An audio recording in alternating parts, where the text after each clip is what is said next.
La biografía y la obra en Benjamin, aún más que en otros filósofos de los tiempos oscuros en Alemania y Europa de principios del siglo XX, se entrelazan en una suerte de afinidad electiva trágico-romántica, en respuesta a la decadencia de los tiempos modernos pequeños y grandes desastres, económicos, políticos, sociales, históricos, producen una atracción común y generalizada entre los intelectuales por la fragmentación, la dispersión y la discontinuidad temporal del conjunto, tanto en el plano biográfico como en el literario, especulativo y artístico. Benjamin, más que otros, padeció durante mucho tiempo la exclusión de la categoría de filósofo en un sentido estricto, puesto que su producción más formalizada desde el punto de vista abstracto y conceptual ni fue demasiado sistemática ni demasiado profusa si tenemos en cuenta, en términos meramente cuantitativos, el número de obras que publicó en vida, así como el hecho de que carecieran tanto de carácter programático como de aire de grandes manifiestos filosóficos.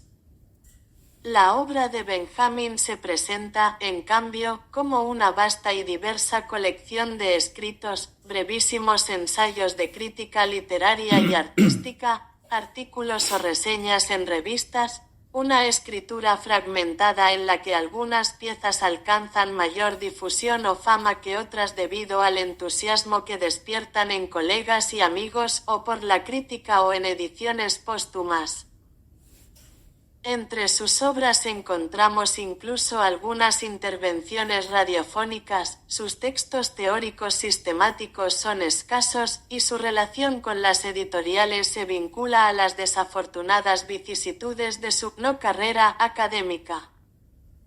Esta exclusión puede considerarse ahora cosa del pasado gracias a la reciente reevaluación de la obra de Benjamin y a su consensuada inclusión en el grupo de pensadores que supieron prever las transformaciones históricas y culturales del siglo XX. 7. Caminando por las grandes ciudades, y particularmente por el Berlín de su infancia y el París de su madurez filosófica, la mirada curiosa de Benjamin se posa distraídamente sobre la realidad que le rodea y capta una miríada fantasmagórica de detalles, formas y citas que terminarán por formar sus imágenes que piensan Denkbilder dispersas en los miles de páginas de sus escritos. El flaneur Benjamin se convierte en un trapero, un recolector de despojos, un archivador de reliquias, aquel personaje típico en el paisaje metropolitano de finales del siglo XIX que en el discurso del filósofo se convierte en la figura metafórica más eficaz para representar la obra del erudito en busca de respuestas entre los restos dispersos de su época.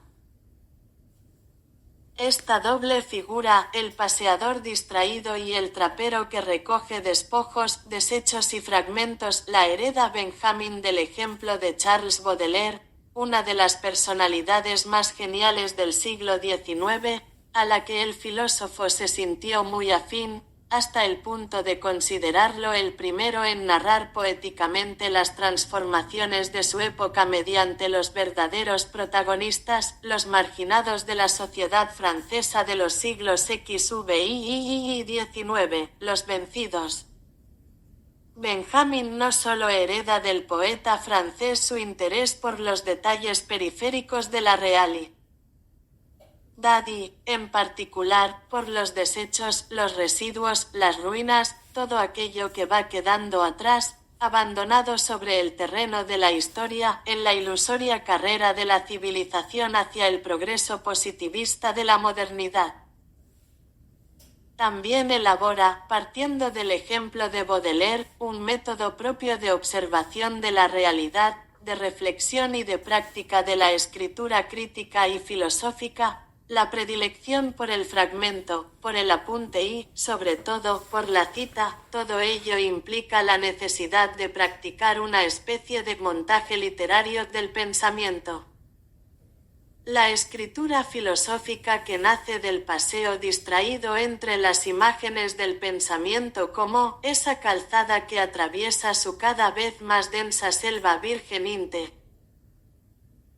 11 se hace evidente a partir de la reconstrucción de los fragmentos diseminados en los numerosos cuadernos y libretas de apuntes que constituyen el patrimonio documental, disperso, en buena parte, del filósofo coleccionista bibliófilo. En los años más productivos de su vida, aquellos que coincidieron con la inestable República de Weimar, 1919 a 1933, Benjamin adoptó el estilo surrealista, caracterizado sobre todo por el montaje de textos e imágenes aparentemente inconexos entre sí, vinculados por asociaciones alejadas de la racionalidad y la lógica. Su intención explícita era la de producir en el lector-espectador el mismo efecto de extrañamiento que provocaban las formas de la vanguardia artística y en particular el cine, su principal ámbito de reflexión y crítica. La capacidad del texto para provocar un salto en el lector respecto al objeto en cuestión, para Benjamin, debe ser tal que provoque en él una reflexión crítica en su enfrentamiento con la realidad que lo rodea, de la que proviene el material del que se habla y sobre la que el texto filosófico intenta abrir nuevas vías de interpretación. Si intentamos rastrear las huellas de este trapero de la cultura del siglo XX, podemos identificar al menos 3 grupos temáticos de textos publicados de forma dispersa en revistas y periódicos y reeditados póstumamente en antologías y colecciones que se han ido reordenando con el tiempo. Un Benjamin crítico literario y filósofo del lenguaje, el ensayo sobre el lenguaje en cuanto tal y sobre el lenguaje del hombre, 1916, la tesis doctoral El concepto de crítica de arte en el romanticismo alemán, 1919, que será el núcleo a partir del que se desarrollará el complejo volumen El origen del Trauerspiel, alemán, 1928, La tarea del traductor, 1923, los ensayos monográficos, Las afinidades selectivas de Goethe, 1924, Hacia una imagen de Proust, 1929, Karl Kraus, 1931, Franz Kafka, 1934, y el autor como productor, 1934, publicado póstumamente. Forman parte de estos textos o hacen referencia a ellos numerosos artículos y comentarios publicados en revistas especializadas y periódicos. Un Benjamin filósofo de la historia y pensador del materialismo histórico, hacia la crítica de la violencia, 1921, Excavar y recordar, 1932, Experiencia y pobreza, 1933, Imágenes que piensan, 1933, El narrador. Consideraciones sobre la obra de Nikolai Leskov, 1936, sobre algunos motivos en Baudelaire, 1939, 12 tesis sobre la historia, 1939 a 1940, póstumo.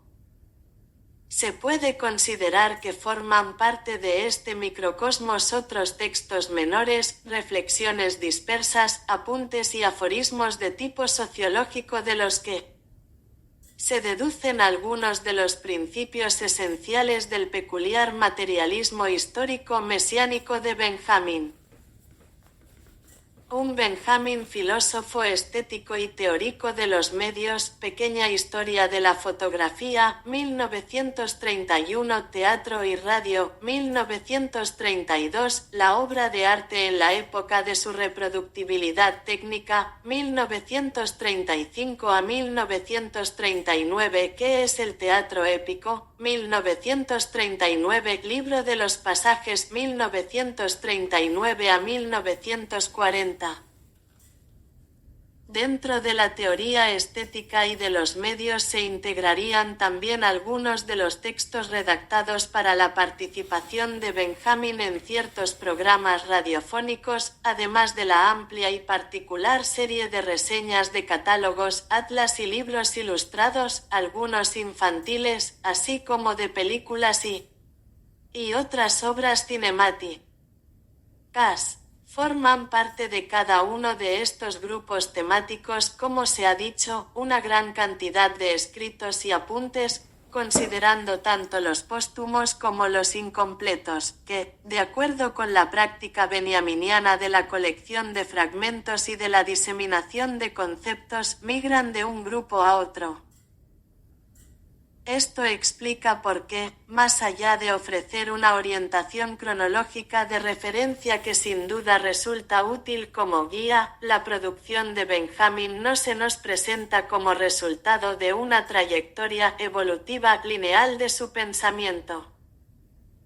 Por estos motivos, el texto que sigue intentará extrapolar de estas tres macroconstelaciones textuales las imágenes más originales del pensamiento de Benjamin. En particular de las décadas de 1920 y 1930. En este período es cuando surgen sus más estrechas amistades, fundamentales para su prolífica reflexión, entre otras, la que lo unió con el historiador de la mística judía, la Cábala, Gershom Solem, o la del filósofo de la utopía comunista Ernst Bloch, o la de los filósofos marxistas de la Escuela de Frankfurt Max Horkheimer y Theodor W. Adorno, o la del dramaturgo Bertolt Brecht.